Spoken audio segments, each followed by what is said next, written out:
All right, really, really good. So welcome everybody. I'm Shani J. Prideaux, Balanced Life and Vitality Coach. You may know me from the Fuel Focus. So the Fuel Focus is my business, which is a holistic lifestyle coaching business. We do focus a lot on the movement aspect of wellness, and it is a business that's in Adelaide, so it's a brick and mortar business. And we literally have programs for all areas of wellness, but we help hundreds of women. And we do a lot of online coaching, everything as well. So you may know me from my Shani J. Prideaux stuff as a balanced life and vitality coach, and you may know me from the Fuel Focus. So wherever you've come from, welcome and thank you for coming. Today's webinar is a really condensed version of a 2-hour seminar, sometimes even a 4-hour seminar that I have presented for Healthy Kids Expo and a bunch of other things, Monkey See, Monkey Do segments on things. So I'm going to condense that down as much as possible to about 30 minutes, 40 minutes maximum, to give you some really clear takeaways that you can help to change your life, but to also really hook you in, because I want you guys to keep going with this, and I've got extra tools for you at the end that are free, and lots of things that you can go on with. So I just want to quickly just say apologies in advance if my kids come barging through.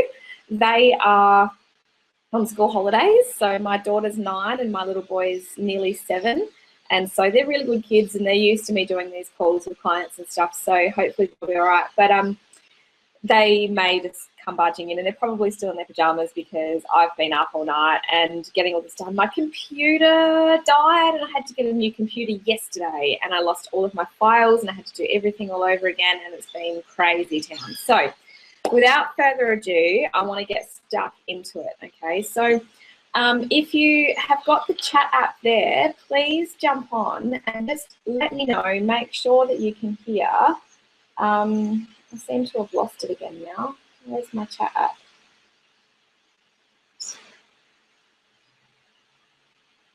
Sorry guys, I'm just trying to get the chat thing working. So I wanted to have it up on my phone so that I didn't have to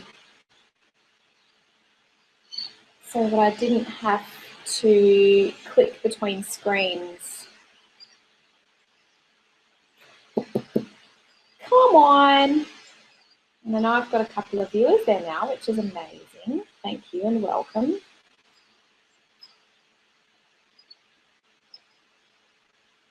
Let me try this again.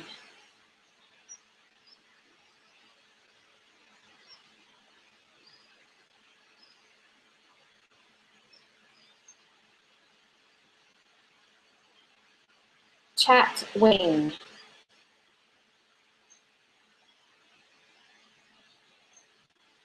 Chat wing. There it is. Let's do that. Chat wing, shiny.fit.health. Okay, there it is. Good.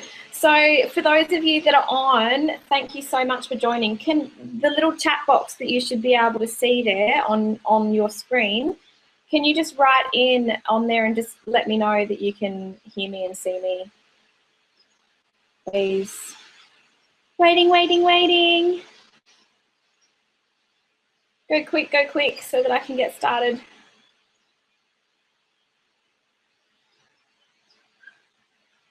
Fabulous. All right, so it looks like I've got a couple of people who are there and able to see, which is great. All right, awesome. So we're going to get started with the presentation. So screen share.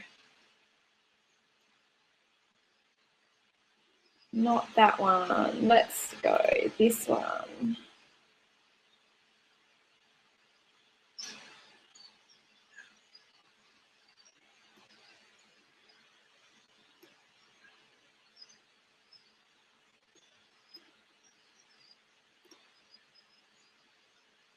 Screen share. This one is the screen that I want to share. Fantastic. All right. You are screen sharing. I want to present that to everyone. So you guys should be able to see my little PowerPoint presentation there. Fantastic. So let's just go on there and get that broadcasting.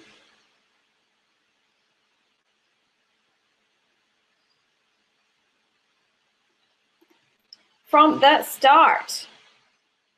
Okay, fantastic. So this was the screen that I was going to leave up. And just as a little bit of silliness while you were waiting for me to come up, but the screen sharing thing doesn't quite work that way. But anyway, I just wanted to get everybody to settle in and have a bit of a smile and a bit of a laugh and just realize that we don't need to take it all so seriously. Just because, you know, when you're not feeling good about the way eating and that kind of stuff feels like serious work, you don't need to think of the journey as always feeling bad. It is so positive. So let's just enjoy the ride, okay? Awesome. So this is me, Shani J. Pritto, Balanced Life and Vitality Coach. I've already introduced myself. I'm going to go through the introductions and all the bits about me really quickly. My little kitties. So I am a single mama. I have 2 beautiful kitties. Just a little snapshot there of us. That's Peyton in the back with a little peace sign because she's too cool for school. And Mr. Kelly, well, he's too cool for school too. He just doesn't like to smile in photos unless he's making a face, because he's also way too cool. But they are just the loves of my life. They're amazing. They are my wife for everything. My little daughter there, she was born well, and at 8 days old, she had a virus that caused a very serious heart condition. And we were in intensive care for about 6 months. She's had open heart surgery. Her prognosis was extremely slim. She was never supposed to be well. She was never supposed to make it past school age without a heart transplant. And long story short, I have basically healed her. And I'm not going to be able to go into all of that today. But she has been my biggest aha into really changing my life and changing my emotions and my mindset around the way that I used to emotionally eat.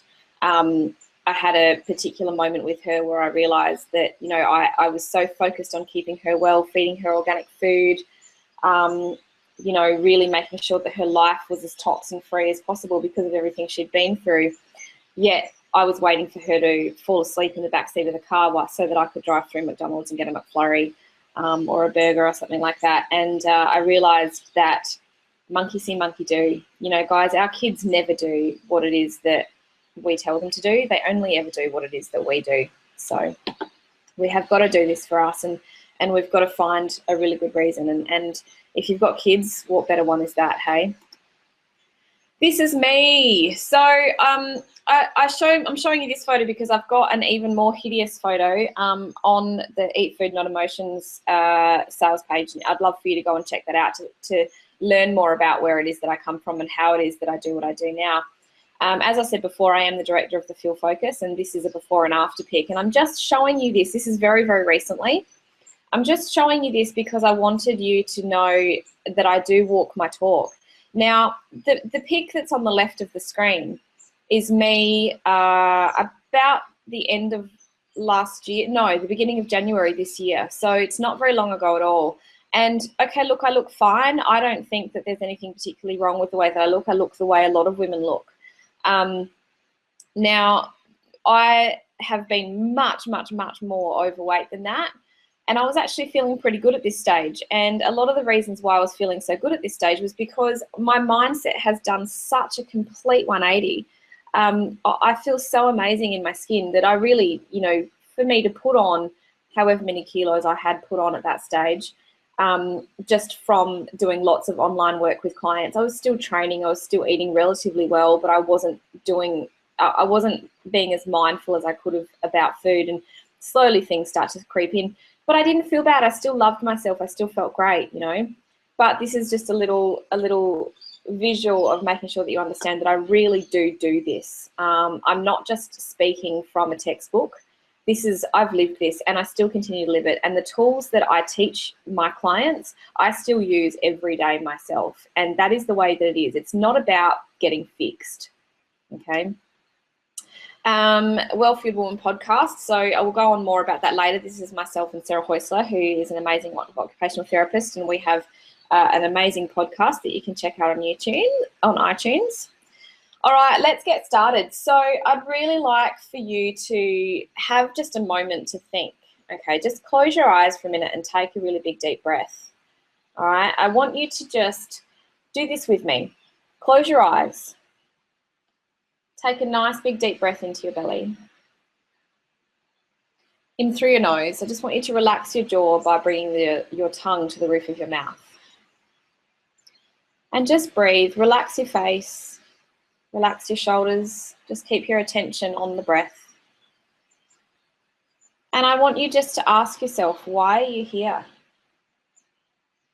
What drew you to come to do this webinar today, to listen to what it is that I have to say?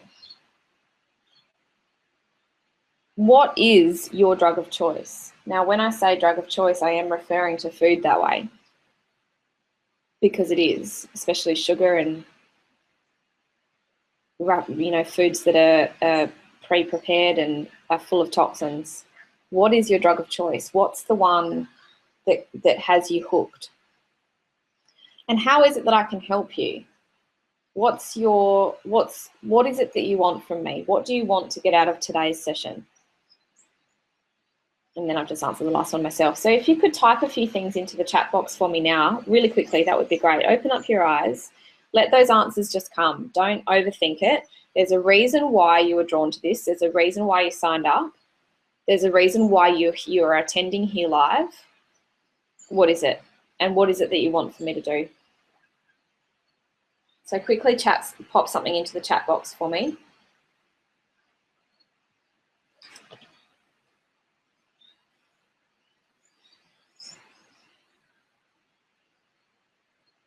Quick. Let's get something typed in. I know there's a few people here live, so don't be shy. Just chuck it in. Chuck it into the chat box there. Why are you here? What drew you here? What is your thing that you go to? Is it chocolate? Is it ice cream? Is it alcohol? Could be cigarettes. What is it that you want me to help you with? And what is it that you want to change? Awesome. So I've got chocolate. Yep. Lots of chocolate, sugar in general. Yep. Late night binging is what somebody else has said. All right. And you want me to help you feel better. You want to feel good. Yeah. You want to feel, someone else says they want to feel gorgeous. I love that. Yeah. We all want to feel gorgeous. All right, great. So I'd love for you to think about that some more. You know, if you want to quickly jot these things down on a notepad and really think about these things, because knowing where you come from is a big part of it. All right, so what we're going to be going through today, the 5 reasons you can't stop. Okay, you genuinely are powerless to stop eating if you don't acknowledge, understand, and know the keys around these reasons, okay? Number 1 is unawareness. Number 2 is pleasure, food being your only pleasure. Number 3 is an inability to tolerate difficult feelings. Number 4 is body hate. And number 5 is physiology, your biochemistry, our physical makeup. All right, so number 1, unawareness. So how many of you just eat mindlessly without really acknowledging, planning, or even having a clue as to when your hunger signals are coming and going? You know, if you're sitting and eating in front of the TV, if you're just grabbing bits and pieces of stuff as you walk around the house, if you eat mindlessly, the amount of food that goes past your lips is absolutely crazy. When you are disconnected from your body, half the time you can be thirsty instead of hungry. And it's only when you really feel into your body and gain that awareness that you'll have even a clue about what it is that you need, as opposed to just eating and just eating and just eating. So I wonder, when is the last time that you actually sat down to a meal? When is the last time that you actually prepared that meal with love? You looked at your food with your eyes and you actually took the time to taste it. You took the time to enjoy the experience, as opposed to just mindlessly going about eating it. Now, not everybody sits in front of the TV when they eat. Some people still do sit at the table and they sit with their family and that kind of stuff. But because lives are so stressful, we're still disconnected. We're still living in our minds. We're still thinking about all the things that we've got left to do that night, like the dishes afterwards and the getting a load of the washing on and, you know, the kids' homework or whatever particular stressful event has happened that day, or so-and-so pissed me off and, you know, they've really hurt my feelings, or whatever it is, we can still be quite unaware. Now, that is one of the keys that we're going to go through. You need to stay till the end to actually get all of the keys around these things, okay? So I'm going to give you really, really, really simple, strategic, and amazing tools that can help you with each step. So it's about being aware about what you're putting in your mouth. Now, one of the first things that I do with my clients at the Fuel Focus is to get them to write food diaries. Now, I don't do food plans for that reason, because there's little point me giving my clients food plans, because psychologically, all it does is instill in them that it's not theirs. It's not their choice to do it. They're just being told what to do. And therefore, the responsibility then lies with me. And that just doesn't cut it. It doesn't make lifestyle change forever. All it does is get them a quick result, okay? So, and the food diary makes them very aware of their choices. Number 2 being pleasure. Now, like true, I love this image because it does crack me up. We have all been there and eaten for pleasure. And I mean, why wouldn't you? Food can be so joyful. It can be so yummy. It can be so pleasurable. Now, the big problem with this is when food becomes your only pleasure, that is a recipe for disaster, because it is addictive. It does literally, particularly sugars, trans fats, packaged food takeaways and that kind of stuff, scientifically they can show us how much it actually lights up our brains. So similar to the way that heroin does, similar to the way that alcohol does, it changes your hormones, it changes your physiological makeup in your brain. So when you couple that with the addictiveness of needing to feel happy, the hormones that are released, endorphins, all that kind of stuff, they lower stress hormones. So when you're not getting other areas of pleasure in your life, that is where you're going to run into trouble. So is your day-to-day Groundhog Day? You know, the classic example is when you've got the stay-at-home mum. That was me. I was a stay-at-home mum, you know, when I had my daughter, because she was unwell and I couldn't go back to work for quite some time, and that was all well and good, and I loved spending that time with her. However, it was Groundhog Day. Every day was the same. It was her and I. My partner would go off to work for, you know, 8, 9, 10 hours each day. Everyone else would be at work. I would catch up with people on the occasion, but also because I was a little bit isolated with her because she was immune suppressed, I had to be careful who that I spent time with, and if people were sick, we couldn't be around them. So it became a bit of a habitual thing for me to go to the shops with her, and we would go and have baby chinos, and I would go and have a coffee and cake or whatever. But I would do that sometimes a couple of times a day, because it was a pleasurable experience. I enjoyed doing it. It was a opportunity to get out, to be around other people in the world, to get out of my 4 walls, to energetically interact with other human beings, to show her experiences. She would laugh, and you know, people would Gucci goo all over her, and it was a fun time. But it very quickly became about the food for me, because the taste, the sugar that I was eating and all that kind of stuff, it very quickly entwines. So that experience became very pleasurable, and it very quickly became the only source of pleasure for me, because everything else was quite stressful at that time. Number 3, inability to tolerate difficult feelings. Now, this is all about distraction, and we get taught to distract from a very, very, very young age. I had a situation recently, just at Easter time, where, now this isn't going public, so this is only for people on my email list that signed up, this particular video. So I'm going to talk about what happened at Easter time. Now, my kids were playing on the playground, my daughter was swinging on the swing, and my son ran in front of the swing. And she kicked him, okay? She kicked him in the side of the ribs, and it was pretty decent. It was a pretty big wallop. And he fell, and he was winded, and he was very distraught at that time.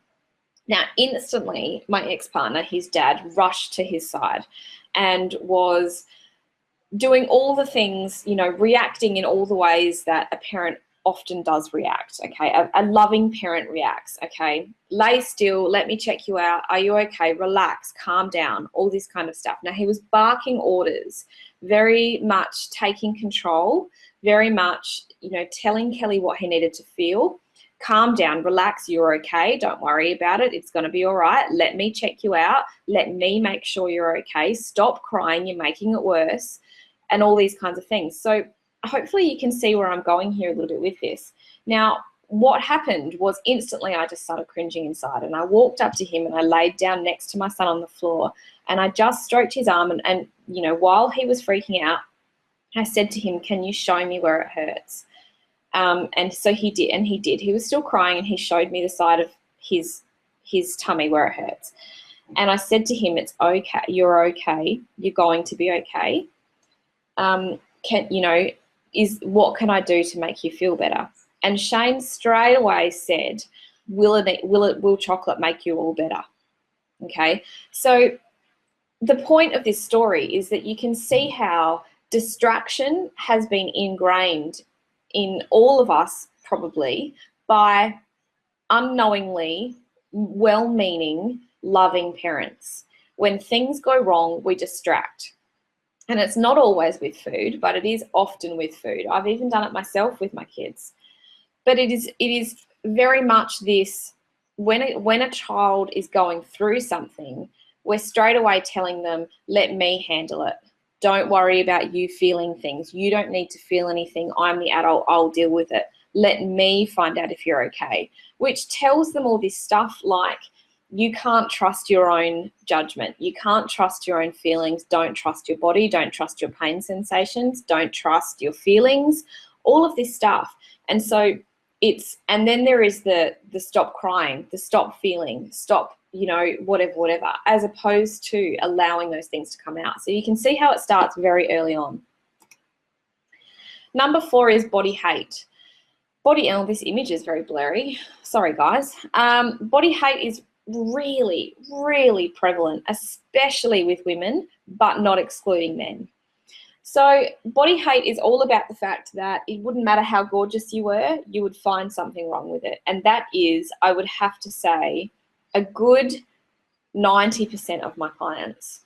They can be so gorgeous. They can be thin. I've had models that I've worked with. When I was focusing a lot in the gym, and I was a strength and conditioning coach, I am an ex-athlete, I had models that were coming in because they wanted to tone up. They were already slim, they were already beautiful, they already ate well, you know, they were society's epitome of good-looking woman. And which, by the way, just to clarify, I think is more than just about what you look like as a model. I don't think that you have to look like a model to be beautiful. But nonetheless, you know, for all intents and purposes, these girls were stunning already, but wanted to tone up or whatever. And they hated their bodies. They were just continually finding something wrong. My boobs aren't big enough. You know, my bum's too flat. My legs aren't toned enough. I don't have any shoulders. Look at my tuck shop lady arms. I'm getting wrinkles. Down to the point that you could hate your hair enough that it would permeate every other sense of feeling about yourself. So we think that these things are small. We justify our body hate by, oh, but I'm just talking about my hair, or, you know, I'm just talking about a few wrinkles. And we justify all this stuff, and we connect to other human beings that way. I'm so shit because, oh yes, I understand, because I feel like that too. Our bodies are never the same after having babies. Oh yeah, tell me about it. You know, we connect about all these negative things that are going on with our bodies, okay? And it is a prime reason to lead us toward overeating, because the main reason for that as well is that we act the way that we feel inside. So if you are telling yourself that you are fat, that whatever is going on inside of you makes you physically less than what you should be, then you will act in a way to perpetuate that outcome. And that is 9 times out of 10, eating crappy food. Now, your physiology, another terrible photo, sorry. I did get these photos off of Google, which is a bit of a no-no, but my computer died and I had to act fast getting some images because I lost everything. So physiology, now I love this photo because it's kind of, this woman is quite, you can see it in her eyes, she's quite primal in this moment. She's got a big chicken leg and she's eating it, and she's very focused on that food, and you can see in her eyes that if you were to try and take that food away from her, she would not be happy with you. Now, this is very real. Our primal mechanisms are to eat, feast and famine. We are no more evolved than what we were in caveman days. We've become more logical, we've become more intellectual, we have more technology, a lot of things have changed, but our DNA is no different, okay? So the base primal biological needs for human beings are exactly the same as they always were. So we have to remember that when we were created, I guess, for want of a better explanation, we were created with the genetic makeup that we would either feast or famine, like most animals and most mammals, is that when there is food abundantly available, we will eat the shit out of that.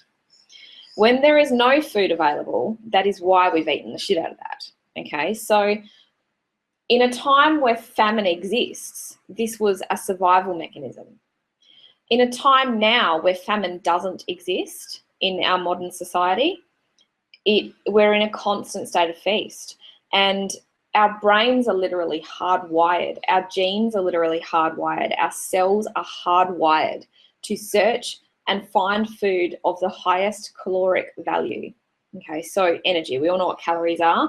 Calories are the things that have been demonized all these years, which is a whole nother webinar for me to talk about. But it's our bodies, our brains, our cells, everything is genetically hardwired to find the highest energy food possible and get it in as fast as you can, okay?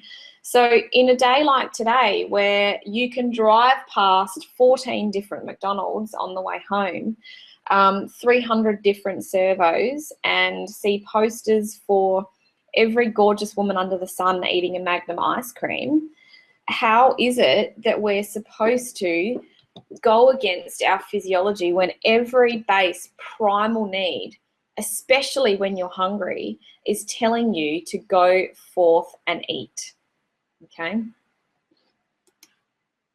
So now what? Now that you understand these 5 main reasons for the physical reasons as to why you're unable to stop eating, what do you do with that information? We're going to talk about that. Okay, so number 1 being awareness, okay? So the way that you find awareness is to give yourself moments. You have to recognize that in every action that you do, there is always a moment of decision around that action. When we do it so habitually, like when we're unaware and eating in front of the TV, or just, making yourself feel better and grabbing bits and pieces of things, or you're feeling a big craving and there's a big compulsion to go and eat. We do these things so quickly and habitually that we are missing the moment of decision. It feels like there isn't one, but there actually is. So what we need to do is we need to slow it down. One of the tools that I do teach this a bit more, well, a lot more in depth in Eat Food Not Emotions 4-week course, but really quickly, the biggest tool in those initial stages of finding awareness is adding some time. So every time you start, now that you're already becoming more aware, listening to this webinar, you're already starting to piece a few things together about your own habits. So add some time to that. As soon as you start to feel those compulsions, as soon as you start to go forth and do that habit that you normally do, recognize it and take some time. The classic story that I have got on a video on YouTube that I can send to you guys, if anybody wants it, please let me know. You can find it yourself, is of a client that I had who has quite a serious eating disorder, and she would binge and purge, okay? So we talked through in this particular session her actions around the binging and then the purging. Okay, so she would sit on the couch this particular day, and then she would find herself walking towards the toilet, and she didn't even, like, it all happened automatically. She didn't know that it was happening. She certainly didn't acknowledge that it was happening, and she wasn't aware. And I said, and then what? Then where do you end up? And she said, well, I'm standing in front of the toilet. Okay, no worries. And then what? And she goes, well, then obviously, I purge. And I said, okay, but what happens to you when you're standing in front of the toilet? Because I'm recognizing a moment that, because you don't go from before the act to after the act without there being moments in between. And she said, well, after a long-winded roundabout way, she said, well, I'm standing in front of the toilet and I will have a thought to myself that I don't really want to do this. See, there is a moment. And I said to her, and then what do you do? And she says, well, then I say, just hurry up, just get it over and done with. Now, how many of you who have had really severe cravings and do binges, you might not be bulimic, but you certainly do binge. Most people who emotionally eat do it at some point or another. And you'll say that exact thing, just hurry up and get it over and done with. Whether you say it at literally 0.65 of a second that you don't even register the thought, it is often the case. We get such a compulsive feeling, and we can't get away from the craving that we just go, oh, just hurry up and move to the next feeling, get away from it. So we need to add some time to that. So she's recognized the moment. And so what I've said to her is that I want her to literally time 1 minute. She needs a stopwatch, and she's going to time herself for 1 minute. And in that minute, she's just going to breathe. She's going to do nothing. And then after a minute goes by, if she still makes the choice to go ahead and do it, whether it be, eating the lollies out of the cupboard or purging in the toilet, then that's fine. That's your choice. You'll get better each time. But often, after adding that minute, you'll actually have the ability to decide more clearly, okay? Once you've decided more clearly, write down your feelings. Acknowledge the choice that you made, whether it be that you chose to go ahead or not. Acknowledge it and write it down. Get it out of your mind. It's really important, because if you keep it in your mind, it rolls around and around, and the same things become habits for the next time.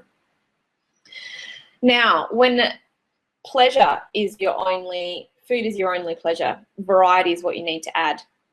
Find new things to do. I can't stress this enough. Start small with it, okay? So if you're lacking variety in your life and food is becoming your source of pleasure, then you've got to start small, and you've got to start finding some new things to do.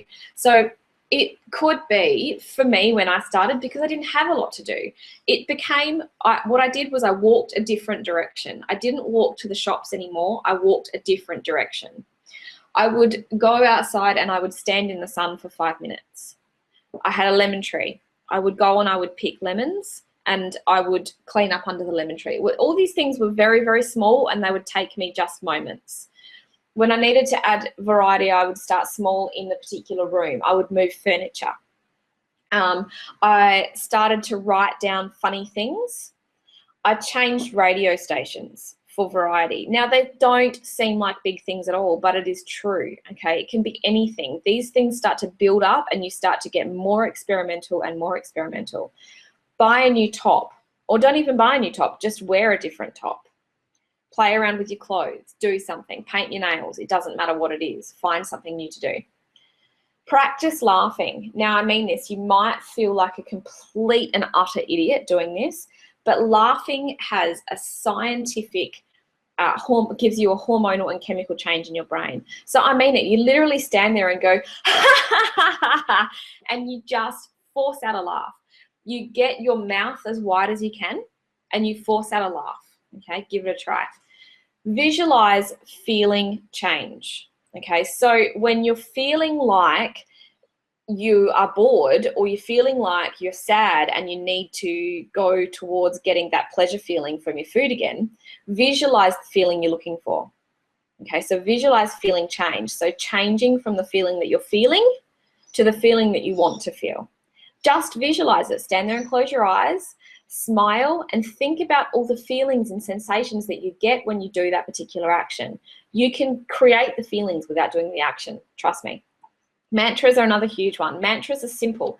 They can be things that you write yourself, or they can be things that you Google. They can be whatever you like, but you can Put them up on your mirror. You can get a whiteboard marker and put them up around the place. Mantras, things like, I deserve to enjoy my food. I deserve to feel good with all things. I deserve to have variety in my life.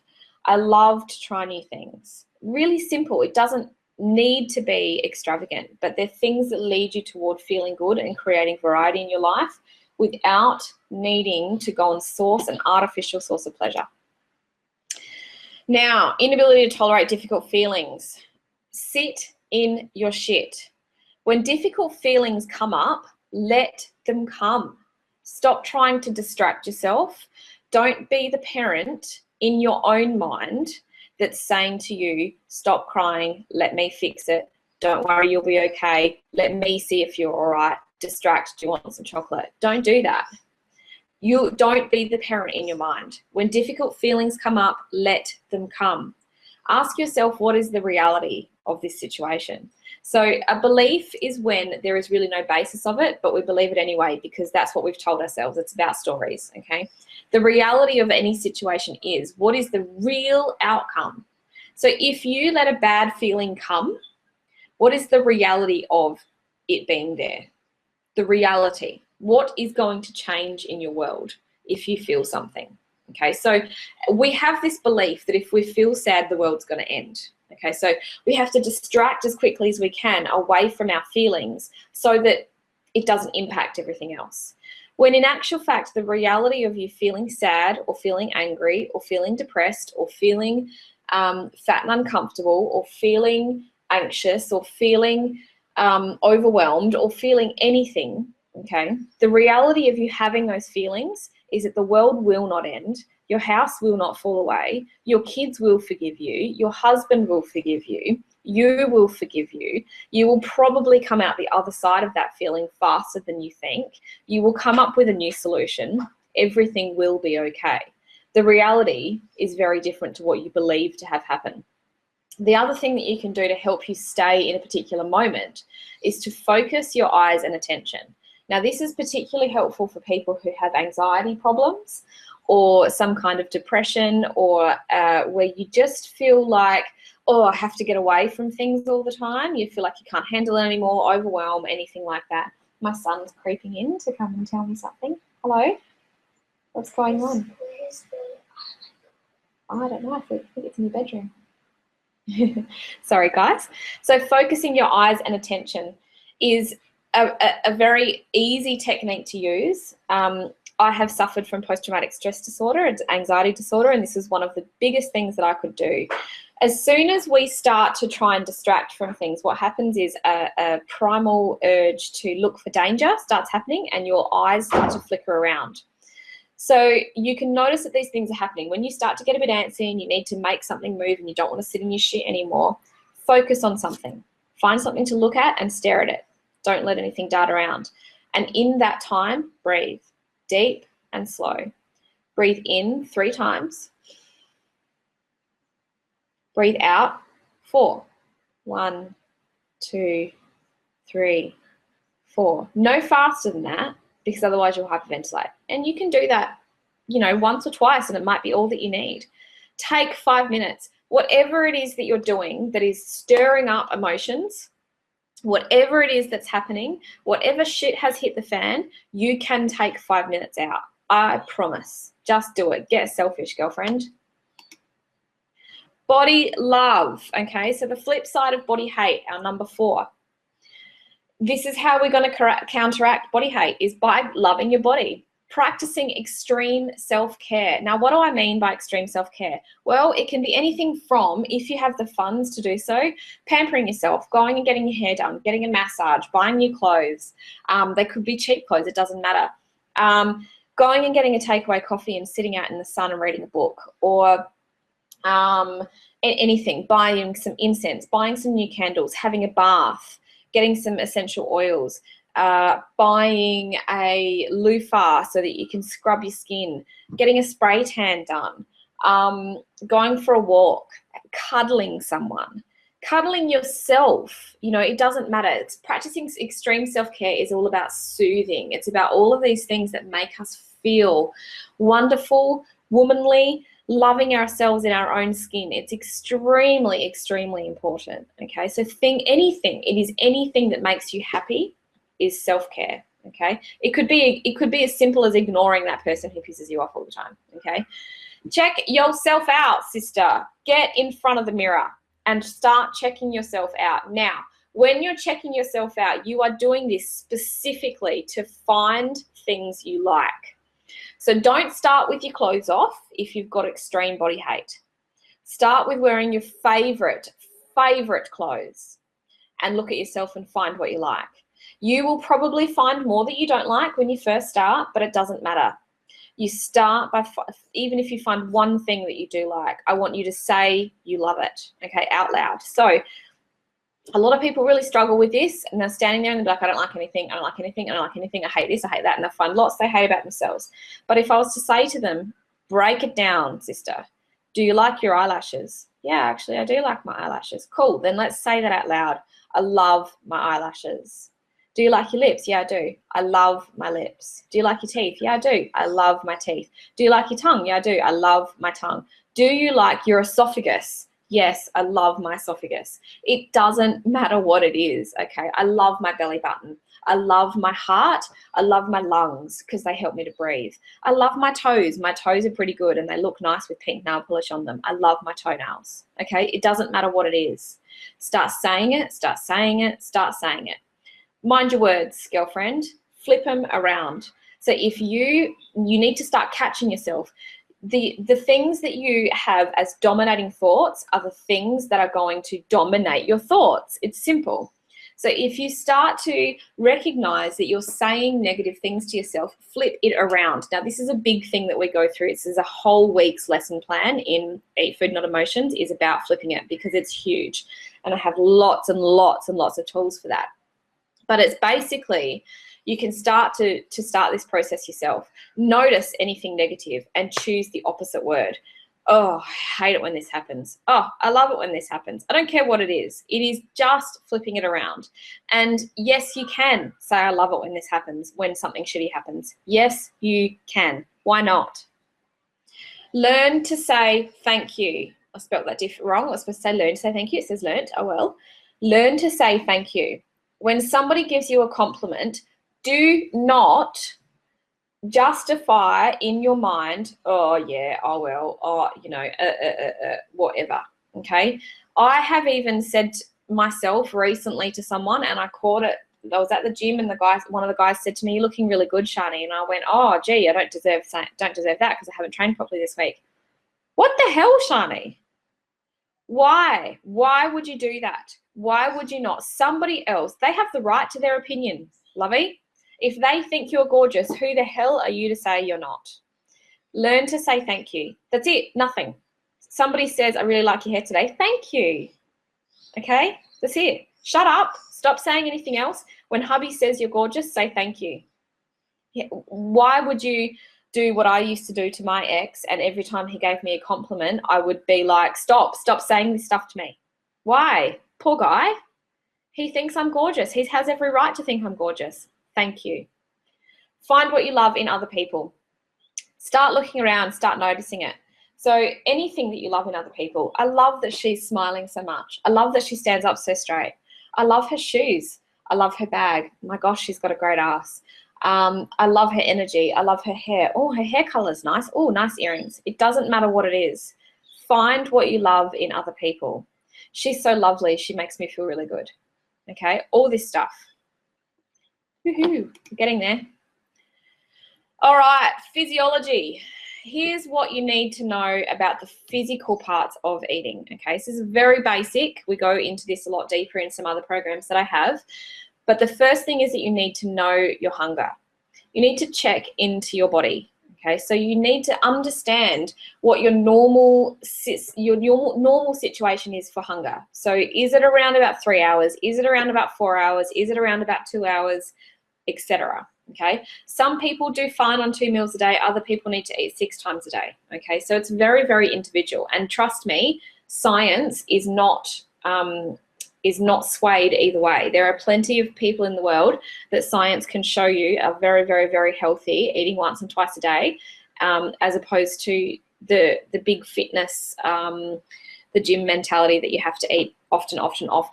It might be for bodybuilders and stuff, but for most of us, we can be very healthy and be great without all of those rules. So checking into your body and knowing when your hunger signals are. Asking yourself, when is the last time you ate?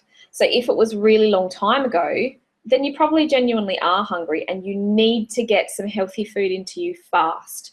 And that's because you're gonna eat crap if you leave it too long. All those primal things that we spoke about before are gonna come out in force, okay? Now, when you did eat last, what did you eat, okay? The reason I ask this is because what you ate, you know, your hunger and your levels of wellness have a lot more to do with what you eat than just getting calories in, okay? So did you eat in line with your body type? Now, I'm not going to go into this today because I do have some free resources for you that you can go and find out more about your body type. Metabolically, we all have different body types. Some people need to eat more carbohydrates, less protein and fat. Other people need more carbohydrates and protein and fat. Less carbohydrates and whatever. You know what I mean? Some people more carbs, less protein and fat. Other people less carbs, more protein and fat. Did I just say the same thing twice? I think I did. You know what I mean? So you need to understand what it is that actually keeps you satiated. All right, now I have some tools to help you figure out what your metabolic type is, and you can go ahead and do that after this webinar. Are you tired or are you thirsty? If you are genuinely tired and you have not had enough sleep or proper sleep or self-care or rested, or your body is burning the candle at both ends for whatever reason, then you are going to be getting those signals confused. Your body's telling you that it needs energy and you're interpreting that as hunger when really it's just sleep, okay? If you're thirsty, the same thing can happen. Somebody who is disconnected from their body can interpret thirst as hunger, okay? So drink first. If you're not drinking enough water, you need to make sure you are. Leading into the next one, have you had enough water? Now hear me when I say this. Here is the equation that you need to know. 33 ml per kilo of body weight per day. Okay, that is the minimum amount of water you need to drink. So for me, that is about 2 liters of water. If I have not drunk that much water, I will be inclined to eat crap. Are you stressed? Raised cortisol levels will make you search for something to bring those cortisol levels down, and that is often food, okay? So when you've got high levels of stress, one of the best things that you can do is increase your saturated fat intake. Now, I'm not talking about junk food. I am talking about quality animal product, okay? Eggs are really good, meat is really good, coconut oil is really good, all fats are really good, including nuts and all that kind of stuff, but saturated fats, which are only from animal products, are particularly good, and they act like a shock absorber for those cortisol levels. So if you're in an acute stage of stress, meaning short term, you've had something happen and you're feeling really overwhelmed and stressed by it, upping your saturated fat intake can really help you stop those sugar cravings. So the tools that I just spoke about that I want you to go, I really want you all to go and get right now to help you, go to www.thefuelfocus.com and there is a free resources tab. Sign up for everything, get everything, and it will mean that you're signed up to my email list after that, and I don't care if once you get that stuff you then unsubscribe so you don't get any more emails. That's completely fine, it doesn't matter. But go to thefuelfocus.com, go to the free resources section, get the Fuel Bible ebook, okay? That is where you're going to learn a lot more in depth about your metabolic type and how you're supposed to structure your meals to have really good satiety, to feel satisfied between meals, and it will really help you with your cravings. Getting your food right first is going to be really helpful. Get the 4-week body transformation, okay? Now, obviously it's over 4 weeks, so it's not going to be a quick fix. It's not a big body transformation. All that it is a gentle introduction to moving your body. Moving your body is really, really, really important for your mindset. If you're not already convinced to jump onto the proper full course, jump on and get the Eat Food Not Emotions 5-day mini course. It is absolutely phenomenal. Over 5 days, you'll get a video each day, and it will go into a bit more depth as what we've gone into today and give you some more tools to work with, particularly on the mindset part of it, okay? Some more free resources that you can find. Again, these are all on the Fuel Focus website. Go to Shani's channel. There is all of my YouTube stuff. There is lots of informational videos there where you can get lots more tools.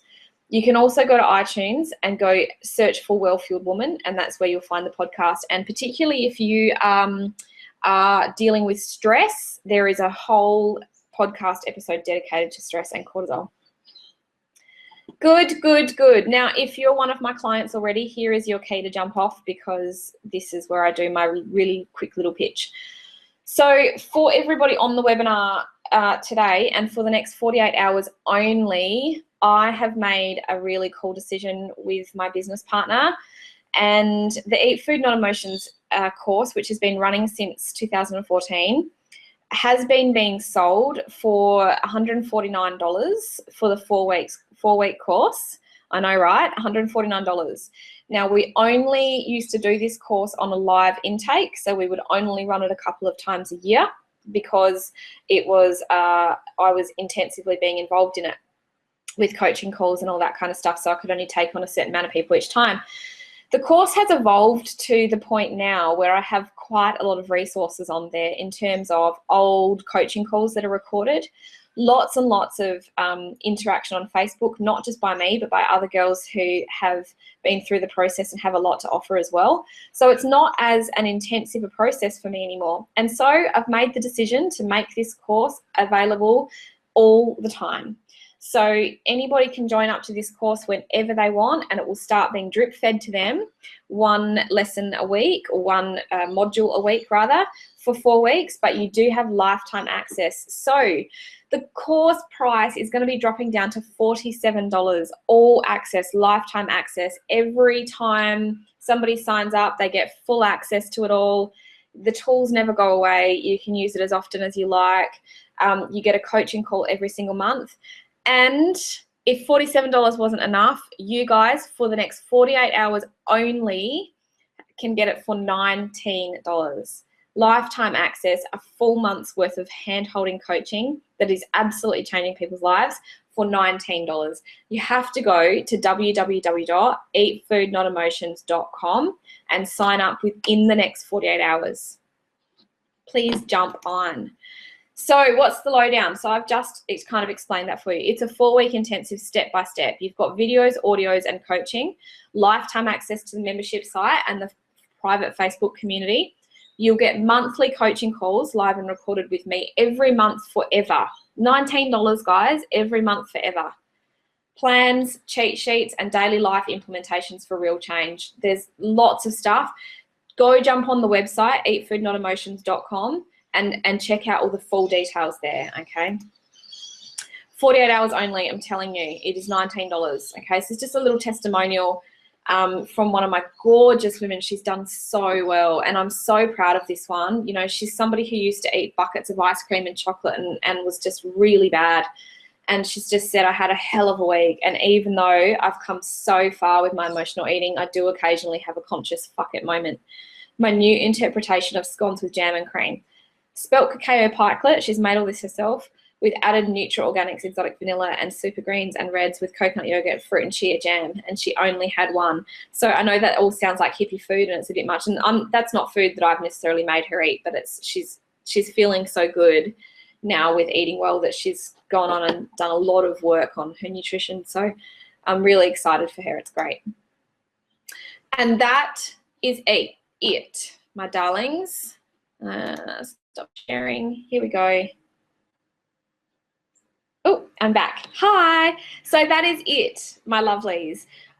Please, please, please, at the below this screen on the page that you're on, you can go either way. You can go and check out, just jump, it's $19 for the full Eat Food Not Emotions community and e-course. Or if you're really not sure, go and get the 5-day mini course. It is totally free. Go left or right, click a button and sign up.